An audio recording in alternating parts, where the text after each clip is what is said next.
Sarah Chen walked through the empty corridors of Sector 7 with her hand resting on her security badge. The Twilight Nexus space station was quiet during night shift, which was exactly how she preferred it. For the past 2 years, she had worked these lonely hours, proving to everyone that humans could follow the rules just like any other species. The station was enormous, a gleaming structure of metal and light that floated in neutral space. Dozens of alien species lived here together, working on diplomacy and trade agreements. Sarah was one of only 15 humans on the entire station. Most of the security force was Vakrian, the insectoid species that built the station 40 years ago. They were the ones in charge, and they valued order above everything else.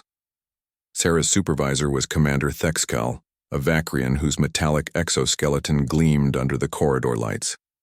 He had compound eyes that could see in multiple directions at once and mandibles that clicked when he spoke.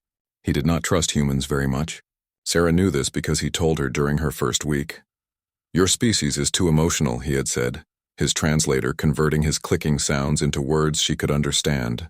"You make decisions based on feelings instead of logic. This is dangerous in security work." Sarah had spent 2 years proving him wrong. She followed every rule. She completed every task exactly as ordered. She never complained, never argued, never let her emotions show. Slowly, Commander Thexcal had begun to trust her with more responsibilities. It was not much, but it was progress. Tonight, Sarah was monitoring the residential sectors from a security checkpoint. Her scanner showed the life signs of thousands of sleeping beings throughout the station. Everything was calm and normal. She sipped her coffee and reviewed the shift reports, making sure every detail was correct. Then the alarm started screaming. Sarah jumped to her feet as red lights flooded the corridor.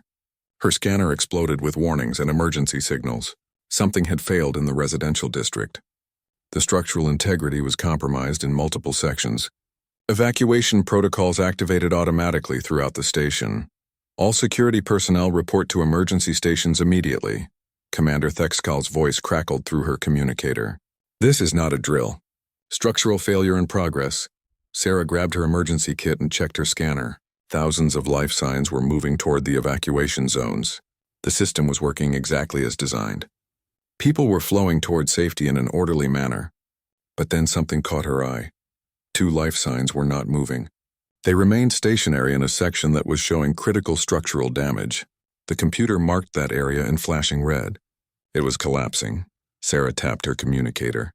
"Commander Thexcal, I have 2 life signs in Sector 12, subsection F. They are not evacuating." "Confirmed," the commander replied immediately. "Evacuation teams are being deployed to all compromised sectors.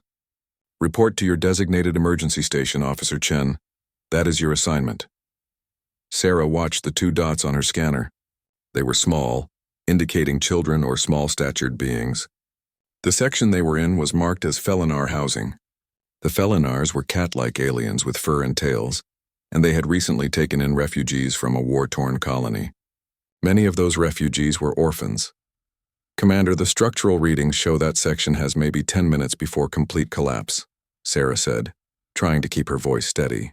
"Should I assist with evacuation?" "Negative. Evacuation teams will handle all rescues. You are to report to your emergency station. We need all security personnel at their assigned posts to maintain order." Sarah looked at her scanner again. The evacuation teams were marked in green on her display. She watched as they moved through the compromised sectors, pulling people to safety, but they were moving away from subsection F. The structural damage there was too severe. "Commander, the evacuation teams are not entering subsection F," Sarah reported. "Those 2 life signs are still there." There was a pause. Then Commander Thexcal responded, his tone cold and final. "Subsection F has been marked as too dangerous for entry. The structural collapse is imminent. We cannot risk evacuation team lives for 2 individuals when thousands need to be secured." "This is unfortunate but necessary." Sarah stared at the scanner. The 2 small dots remained motionless. They were probably terrified, unable to understand what was happening. Maybe their translator devices were damaged. Maybe they were too scared to move. She thought about what it would feel like to be a child, alone in a room, with the walls shaking and no one coming to help. "Officer Chen, acknowledge your orders," Commander Thexcal said sharply. "I acknowledge." "Sir," Sarah replied automatically. "Return to your designated emergency station immediately." That is a direct command. The station needs order and discipline now more than ever. We cannot save everyone, Officer Chen. This is the reality of crisis management. You are dismissed. Sarah's hand moved to close the communicator channel. Her training told her to follow orders. Her 2 years of careful rule-following told her to do exactly as commanded. Commander Thexcal had given her a direct order. Disobeying would mean the end of her career. It would confirm everything the other species believed about humans being too emotional and unreliable. But her grandmother's voice echoed in her memory. The old woman who had raised her after Sarah's parents died in a transport accident. Her grandmother who taught her that some things mattered more than rules. Do what's right even when it's hard, her grandmother had said. Especially when it's hard. Sarah looked at the 2 small dots on her scanner. Then she looked at the route to her emergency station. Then back at the dots, 10 minutes, maybe less. She made her decision. Sarah turned away from her emergency station and ran toward the collapsing sector. Her boots pounded on the metal floor as alarms continued to wail around her. She knew every camera on the station would be recording this. She knew Commander Thexcal would see exactly what she was doing. She knew this would destroy everything she had built over 2 years, but those 2 children would not die alone in the dark, if she could help it. The corridor ahead was blocked by an emergency barrier. Sarah used her security override to force it open. Ignoring the warnings that flashed on the control panel, the barrier slid aside reluctantly as if trying to stop her from making this mistake. Sarah ran through and did not look back. Behind her, on the security monitors in the command center, Commander Thexcal watched her moving dot on the display. His mandibles clicked rapidly in agitation. Officer Chen is not responding to her emergency station, another security officer reported. She is entering the compromised zone. Commander Thexcal's compound eyes fixed on the screen. I gave her a direct order, he said quietly. I told her to return to quarters. Should we send someone after her, sir? The commander watched Sarah's dot moving deeper into the danger zone, heading directly toward the 2 stranded life signs. His antennae twitched in what might have been frustration or something else entirely. No, he said finally. We cannot risk more lives on human foolishness. Mark her for disciplinary action when this crisis is resolved. If she survives, he thought, but did not say aloud. The corridor buckled under Sarah's feet as she ran deeper into the compromised section. Metal groaned all around her, and the lights flickered with each structural shift. Her scanner guided her through the maze of hallways toward the 2 stationary life signs. 8 minutes remaining according to the computer's estimate. Maybe less. Sarah's breath came hard and fast inside her helmet. She had sealed her emergency suit before entering the unstable zone, knowing that life support could fail at any moment.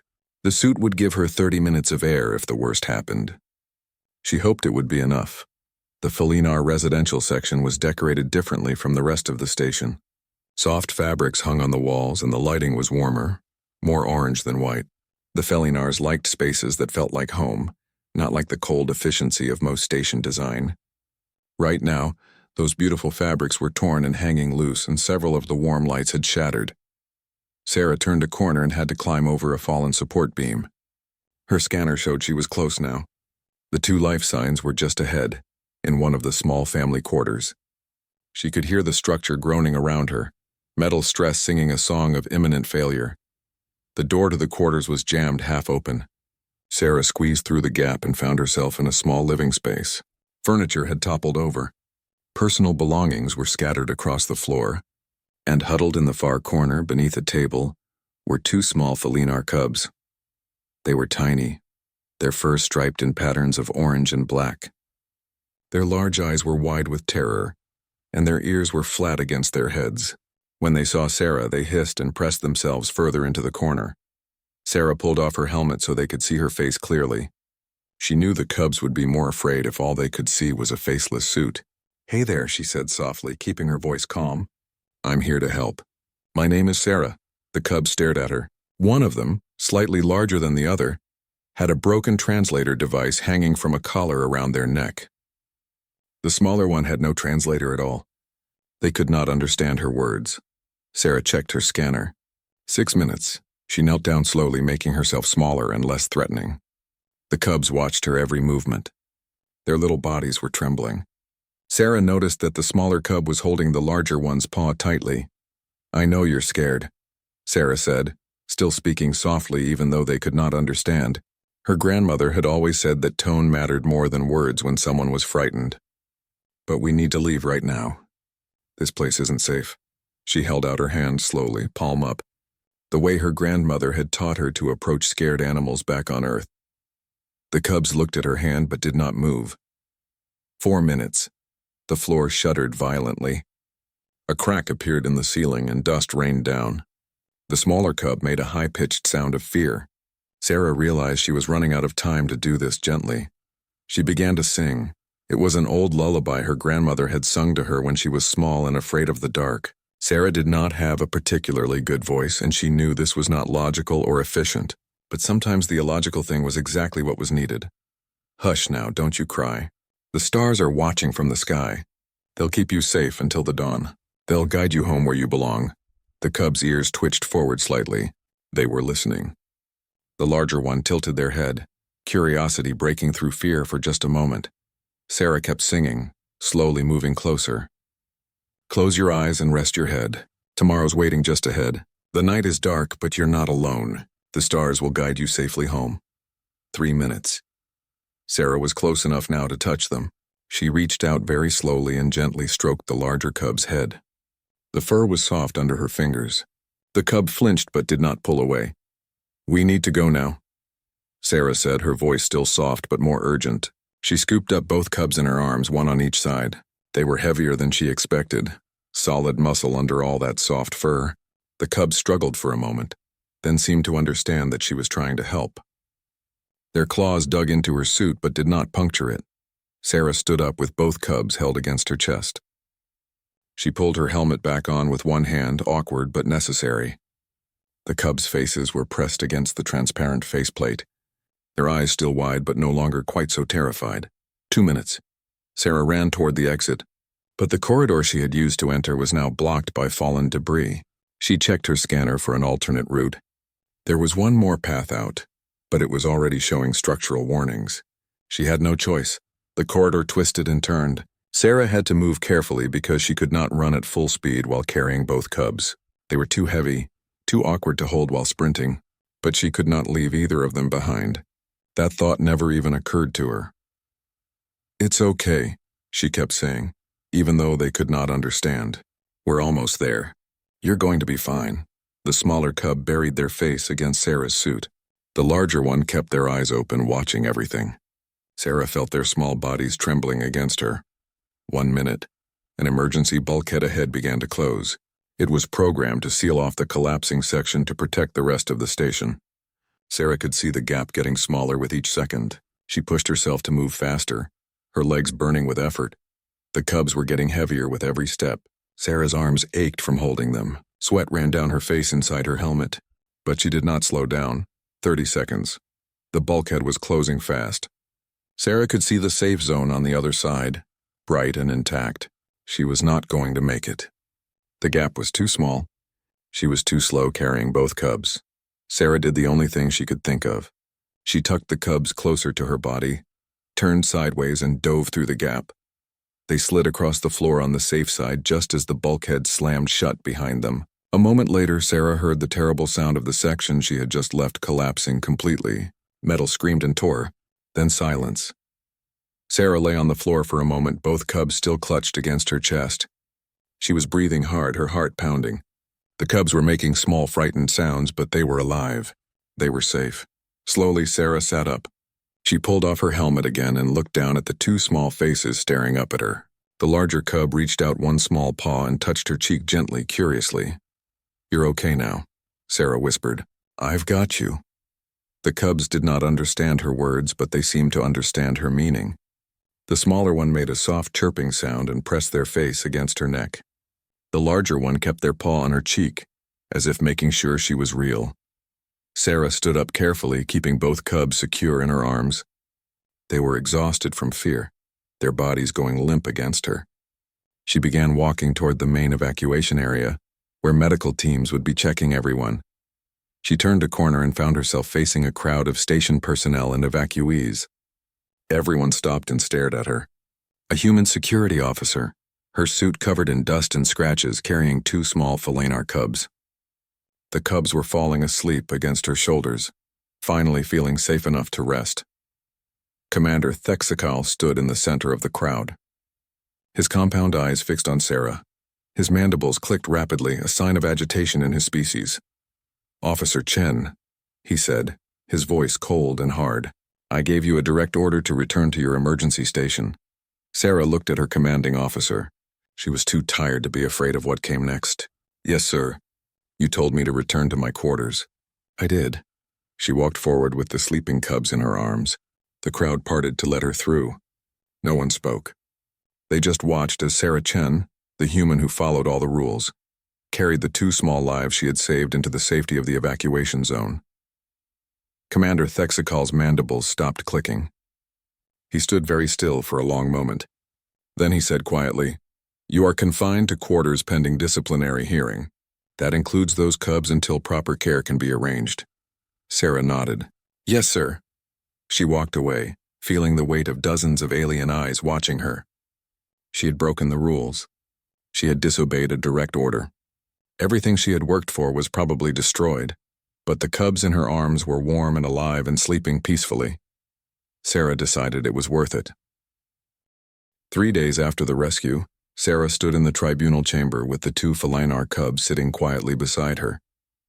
The cubs, whose names she had learned were Kess and Thierry, refused to leave her side. The station administrators had tried to separate them for the hearing, but the cubs had cried and hissed so loudly that everyone finally gave up. So now they sat on chairs too large for them, holding hands and watching the proceedings with wide, serious eyes. The tribunal chamber was a large circular room with a high ceiling. 3 judges sat at an elevated platform looking down at Sarah. Each judge represented a different species, as was standard for disciplinary hearings on the station. Judge Thexkor was Vakrian, like Commander Thexkal. His exoskeleton was darker than the commander's, indicating greater age and status. His compound eyes reflected the harsh lights of the chamber, making it impossible to tell where he was looking. Judge Stone That Thinks was Thornish, a being made of living crystal that glowed faintly from within. The Thornish were silicon-based lifeforms who thought very slowly but very deeply.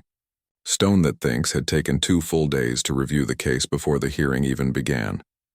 Judge Shimmer Thought Between Stars was Quellen, an energy being that looked like a contained cloud of light. The Quellens were mysterious and rarely involved themselves in other species' affairs. The fact that one had agreed to sit in judgment was unusual and significant. Commander Thexkal stood at the prosecutor's position. He had not looked at Sarah since the hearing began. His mandibles were held rigidly still, a sign of controlled emotion. "This tribunal will address the matter of Security Officer Sarah Chen," Judge Thexkor announced. His voice was translated into something Sarah could understand, but it still carried the clicking undertones of his native speech. "She is charged with deliberate disobedience of direct orders during an emergency situation. The facts are not in dispute. Officer Chen received a clear command from her superior officer to report to her emergency station. Instead, she entered a compromised zone that had been marked as too dangerous for entry. Commander Thexkal, present your case." The commander stepped forward. His movements were precise and controlled. "The charges are simple and clear. During the structural failure 3 days ago, I gave Officer Chen a direct order. She acknowledged that order. Then she deliberately chose to disobey it. This is not a matter of interpretation or misunderstanding. It is clear insubordination." He activated a display screen that showed footage from the security cameras. Everyone in the chamber watched as Sarah's figure turned away from her assigned route and ran toward the collapsing section. Officer Chen's actions endangered not only herself but potentially others who might have attempted to rescue her if she had been trapped. Commander Thexakal continued, "In a crisis situation, the chain of command must be absolute. If every officer made independent decisions based on personal feelings, the result would be chaos. Chaos leads to more deaths, not fewer." He paused, his antennae twitching slightly. "I do not dispute that Officer Chen saved 2 lives. But at what cost? If we excuse this behavior, we set a precedent that orders are optional. We tell every human in the security force that they can ignore commands if they feel strongly enough. This is unacceptable." Judge Thexkor nodded slowly. "Officer Chen, you may respond to these charges." Sarah stood up. The cubs immediately grabbed onto her legs, pressing close to her. She gently patted their heads before speaking. I do not deny anything Commander Thexcal has said. I received a direct order. I understood that order. I chose to disobey it. You admit to insubordination? Judge Stone that thinks asked. The crystal being's voice sounded like wind chimes, beautiful but cold. Yes, Sarah said simply. I admit it. Then why should we not find you guilty? Judge Thexcor asked. Sarah took a deep breath. Because those cubs would have died if I had followed orders. The evacuation teams were not going to enter that section. It was marked as too dangerous. I checked my scanner and I saw that no one was going to help them. They were children alone and terrified. I could not accept the outcome where I followed orders and they died. But you could accept the outcome where you died trying to save them? Commander Thexcal asked sharply. Yes, Sarah said. I could accept that outcome much better. The commander's mandibles clicked in frustration. This is exactly the problem with humans. You make decisions based on emotion, not logic. You prioritize individual feelings over the greater good. Is saving children not part of the greater good? Sarah asked quietly. It is when the cost-benefit analysis supports it, Judge Thexcor answered. But in this case, the risk was too high. You could have died. You are a trained security officer. Your life has value to the station. The cubs were orphaned refugees. This is not a judgment of their worth as individuals, but a calculation of utility and risk. Sarah felt something cold settle in her stomach. She was not surprised by this logic, but hearing it stated so plainly still hurt. So you are saying that 2 children should die because the risk of saving them was too high? We are saying that in a crisis, difficult choices must be made, Judge Stone that thinks said. Resources must be allocated efficiently. Risk must be managed. Individual compassion cannot override systematic planning. Sarah looked down at Kess and Thierry. They were watching her with their large eyes, not understanding the words but sensing the tension in the room. I understand your position, but I cannot agree with it. Those children had names. They had futures. Maybe I should have let them die according to your calculations, but I'm glad I did not. Judge Shimmerthought Between Stars had been silent throughout the entire exchange. Now the energy being flickered brighter, drawing everyone's attention. When it spoke, its voice sounded like music, like the feeling of sunlight translated into something approaching words. A question for the human, it said. Did you calculate survival probability before entering the compromised zone? Yes, Sarah said. My scanner gave me structural analysis. I estimated I had about an 8-minute window with acceptable risk levels. So you did not act purely on emotion. You performed risk assessment. I did both, Sarah admitted. I calculated the risk and decided it was acceptable, but I also felt that I could not live with myself if I did not try. Emotion and logic together, the Quellan judge mused. Interesting. Before the judges could continue, the chamber doors opened. A tall Felinar entered, her fur a silver gray that indicated high status. She wore the formal robes of an ambassador. This was Ambassador Kesserith, the senior Felinar representative on the station. I apologize for the interruption, the ambassador said, her voice carrying clearly through the chamber. But I have information relevant to this case. May I speak? Judge Thexcor's antennae twitched in annoyance, but he nodded. The tribunal recognizes Ambassador Kesserith. The ambassador walked to the center of the chamber. She looked at the 2 cubs and her eyes softened. Then she turned to address the judges. Those 2 cubs you see there are the last surviving members of the Kesta clan, she said. Their parents died in the war that created our refugee crisis. Their grandparents died protecting them during the evacuation of their homeworld. They are orphans, yes, but they carry the genetic memory and cultural heritage of one of the oldest Felinar bloodlines. To our people, they are irreplaceable. We understand they have cultural significance, Judge Thexcor said, but this does not change the fundamental issue. Officer Chen disobeyed orders. I am not asking you to excuse her disobedience, Ambassador Kesserith said calmly. I am asking you to consider what your protocols are designed to protect. You speak of the greater good, of efficient resource allocation, of risk management. But I ask you this, what is the purpose of all these protocols? What are you trying to preserve? Judge Stone that thinks tilted its crystalline head. We preserve order. We preserve life in the most efficient manner possible. Do you? The ambassador asked. Because your protocols would have let 2 children die. Your efficient system marked them as acceptable losses. Officer Chen looked at your calculations and decided there was an error in your math. There was no error, Commander Thexcal said. The risk was accurately assessed. Perhaps, Ambassador Kesrith said, but Officer Chen included factors in her calculation that your system did not. She calculated not just the probability of survival, but the moral cost of inaction. She weighed not just her life against theirs, but the kind of person she wanted to be against the kind of universe she wanted to live in. She turned to look directly at Sarah. Humans do this, I have observed. They perform calculations that include variables most species ignore. Compassion, conscience, hope. These are not weaknesses. They are simply different forms of data. The chamber fell silent. Judge Shimmer thought between stars pulsed brightly, its light filling the room. The tribunal will deliberate, Judge Thexkor announced. We will reconvene tomorrow with our verdict.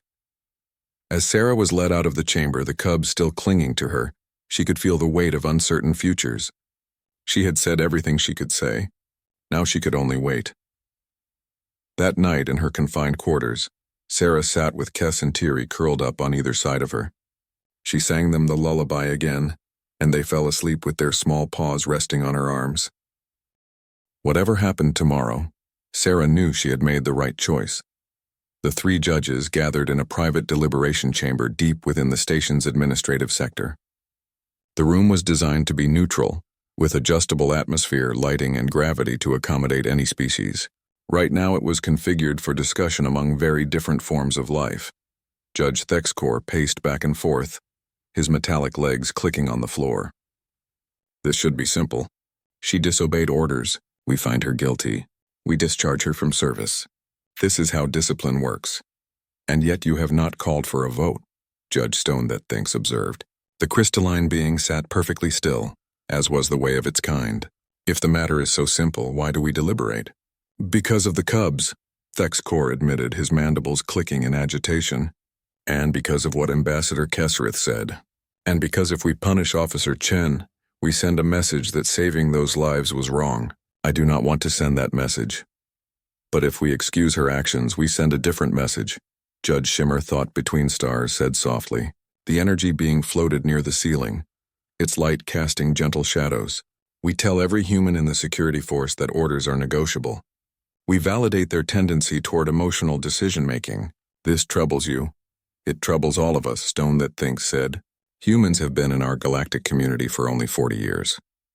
They are still unpredictable. Their integration has been difficult precisely because they do not think the way we think. If we legitimize Officer Chen's behavior, we may create chaos. Thexkor stopped pacing and turned to face the other judges.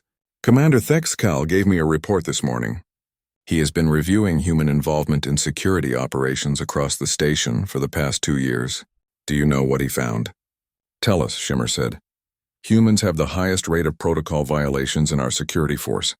Small things mostly. Taking extra time on patrols to check on civilians, offering comfort to distressed individuals instead of directing them to proper services, bending rules about break times to help with minor crises.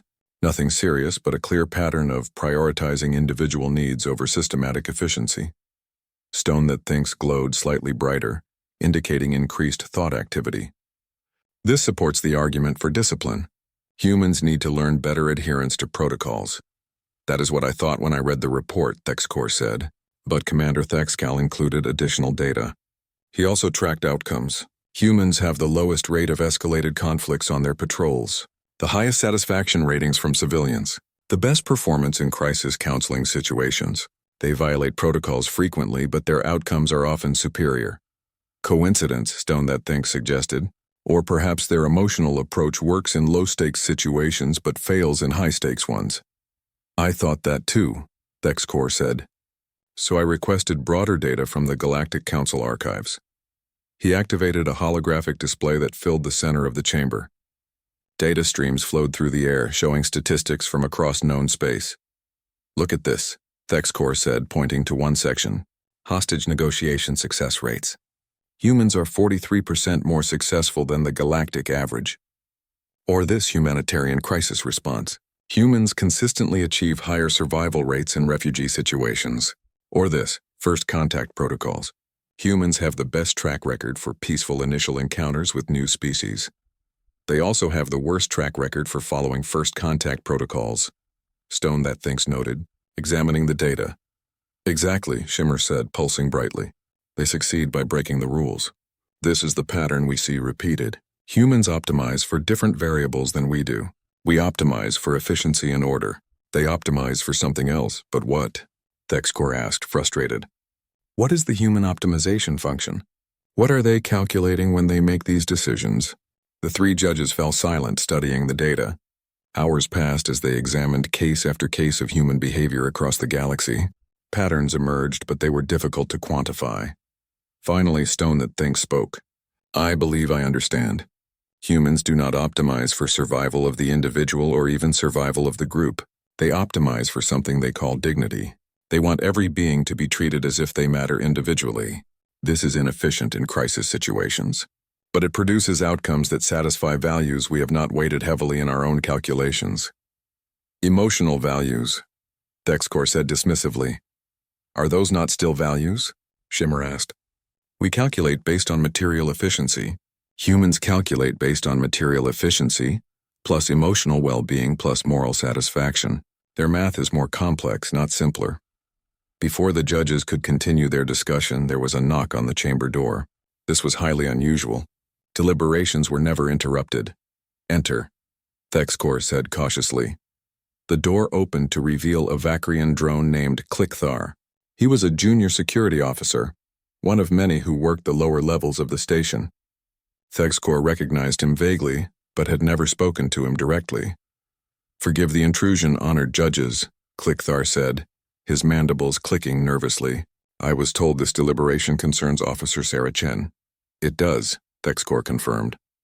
But deliberations are private. Unless you have evidence relevant to the case, you should not be here. I have observed something, Clickthar said. I was assigned to guard Officer Chen during her confinement. I have watched her with the cubs for 3 days. I wish to testify about what I have seen.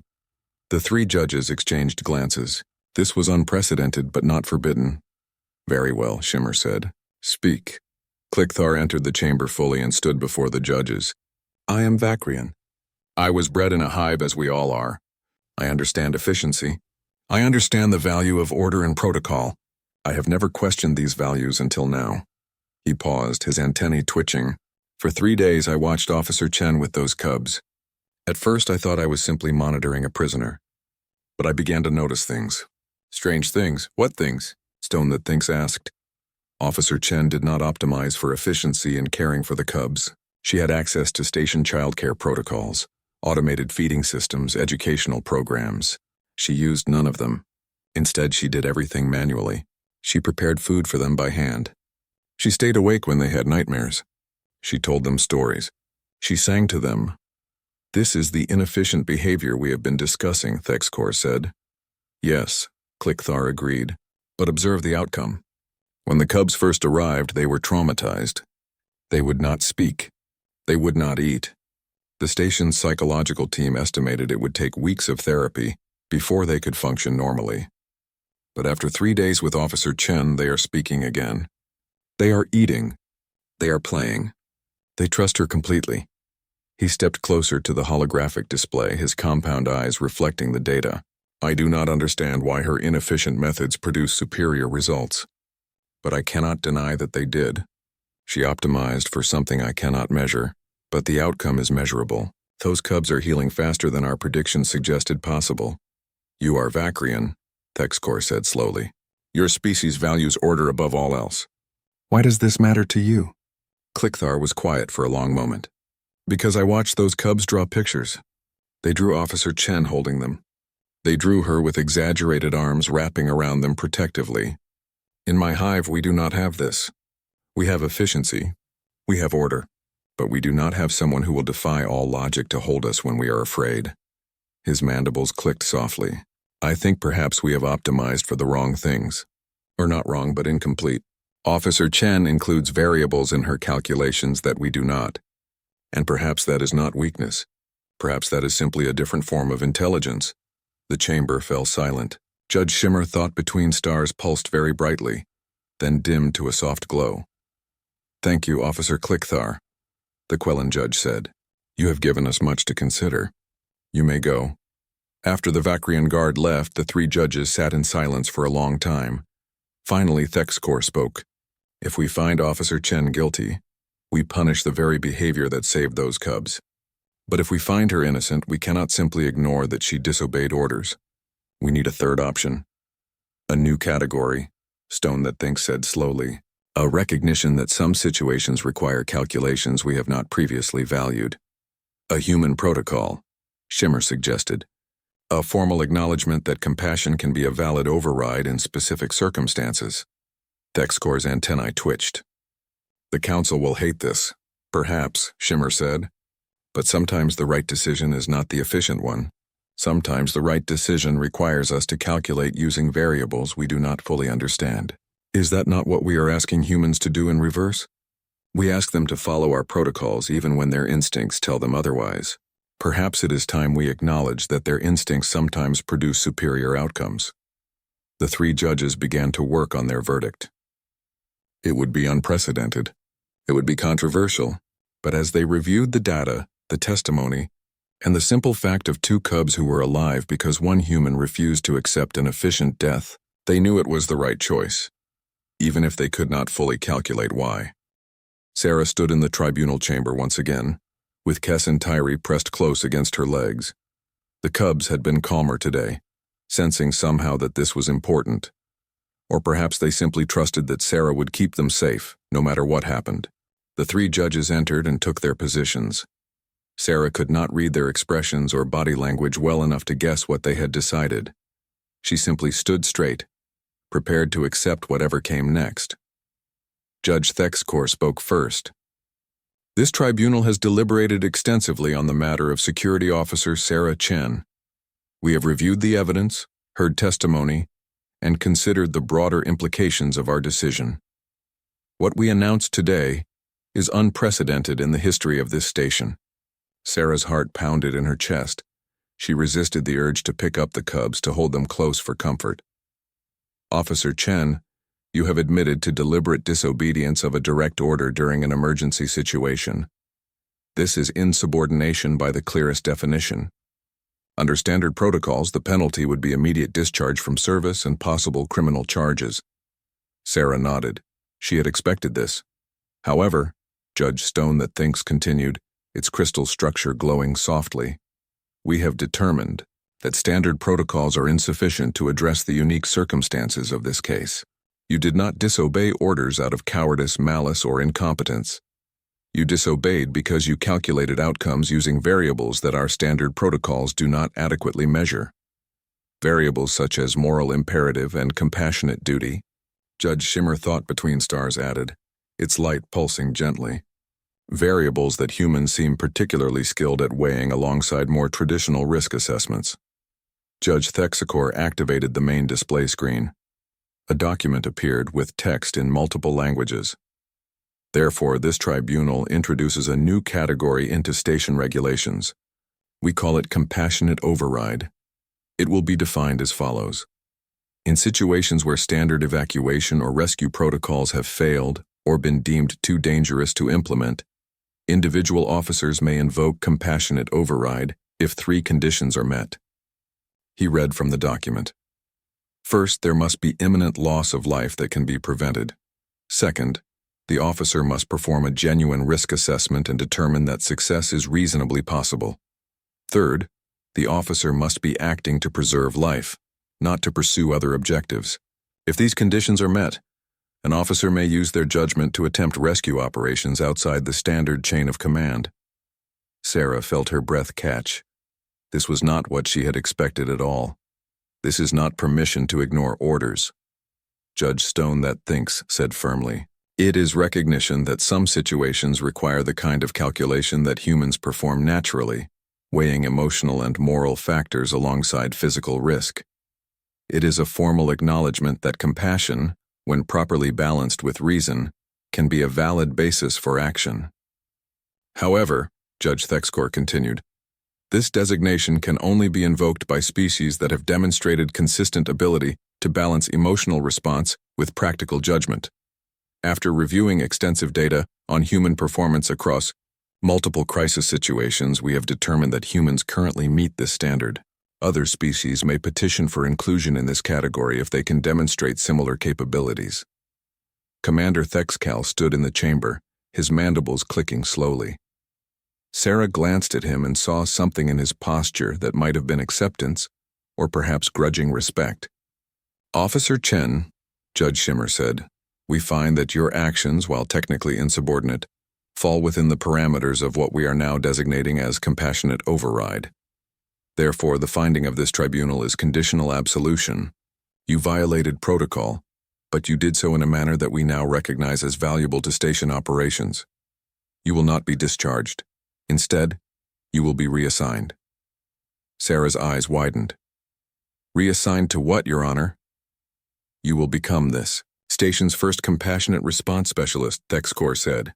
"You will train other officers, both human and non-human, in how to recognize situations where standard protocols may be inadequate. You will help develop guidelines for invoking compassionate override. And you will work with our psychological services to better integrate emotional welfare into our crisis response systems." Sarah could hardly believe what she was hearing. They were not punishing her, they were promoting her. "There is one other matter," Judge Stone That Thinks said. "The question of the cubs. Kess and Thierry have no living relatives. They require a guardian until they reach maturity in approximately 12 years. Ambassador Kesrith has indicated that their clan traditions would normally require placement with another Felinar family. However, the cubs have bonded strongly with you. Therefore, if you are willing, this tribunal grants you temporary guardianship until permanent arrangements can be made through proper Felinar channels." Sarah looked down at Kess and Thierry. They looked back up at her with their large eyes, not understanding the words but watching her face carefully. Kess reached up and took her hand. Thierry made a soft chirping sound. "I am willing," Sarah said, her voice thick with emotion. "I would be honored." "Then it is decided," Judge Shimmer said. "This tribunal is adjourned." As the judges filed out, Commander Thexcal approached Sarah. He stood before her for a long moment, his compound eyes unreadable. "Officer Chen," he said finally, "I was wrong about you." "Sir?" Sarah said, surprised. "I believe that human emotion was a weakness, that your species could not be trusted to make logical decisions under pressure. But you proved that emotion and logic are not opposites. You calculated risk. You assessed probability. You simply included factors in your calculation that I did not value highly enough." His mandibles clicked softly. "Those cubs are alive because you refused to accept my orders. I should be angry about this. But instead, I find that I am grateful. You have taught me that there are forms of intelligence I do not yet fully understand." He extended one of his upper limbs in what Sarah recognized as a Vacrian gesture of respect. "I look forward to working with you in your new capacity." Sarah shook his offered limb, feeling the strange texture of his exoskeleton. "Thank you, Commander. That means a great deal." Over the following weeks, Sarah began her new work. She set up a small office in the station's training sector, with space for Kess and Thierry to play while she worked. The cubs were adjusting well, learning human standard language quickly and beginning to laugh again. One afternoon, Officer Klickthar appeared at her door. The Vacrian guard who had testified on her behalf stood in the doorway, his antennae twitching nervously. "Officer Chen," he said, "may I speak with you?" "Of course," Sarah said, gesturing for him to enter. "What can I help you with?" Klickthar entered and stood awkwardly near her desk. Kess and Thierry looked up from their drawing tablets, watching him with curious eyes. "I have a personal question," Klickthar said. "It is not related to work. It is about human behavior." "Okay," Sarah said, smiling encouragingly. "Ask away." "My hivemate has produced a larva," Klickthar said. "This is normal. We have protocols for larval care, nutrition schedules, temperature regulation, educational stimulation. But the larva displays distress behaviors. It makes distress sounds even when all physical needs are met. The medical scans show nothing wrong." Sarah listened carefully. "That sounds difficult. The care protocols suggest adjusting nutritional balance or environmental conditions. But I observe that human young also cry when their physical needs are met. Yet you do not only adjust their environment, You do something else. Something that works but that I do not understand. Sarah realized what he was asking. You want to know what else humans do for distressed children? Yes, Klickthar said. I think perhaps my species has optimized for physical efficiency but not for emotional well-being.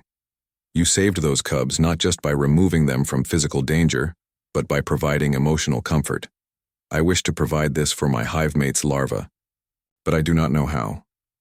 Sarah stood up and walked over to where Kess and Tiri were playing. She knelt down beside them and gently stroked Kess's head. The cub leaned into her touch, purring softly. This is called affection, Sarah said. Physical touch that communicates safety and care. And this. She began to hum the lullaby she had sung in the collapsing section. This is called a song, sound patterns that soothe and comfort. Humans use these things to tell our children that they are loved, that they are safe, that they are not alone. Klikthar's antennae twitched rapidly. This is illogical. The larva cannot understand the meaning of these actions. The larva does not need to understand, Sarah said gently. It just needs to feel that someone cares. Sometimes the illogical thing is exactly what is needed. She stood and faced Klickthar directly. Would you like me to show you? I could visit your hive mate and demonstrate these techniques. I cannot promise they will work for Vakrian young, but we could try. Klickthar was silent for a long moment. Then his mandibles clicked and what Sarah had learned was a sign of grateful acceptance. Yes, I would like that very much. Perhaps there is wisdom in human logic after all. Thank you for watching and comment for next part.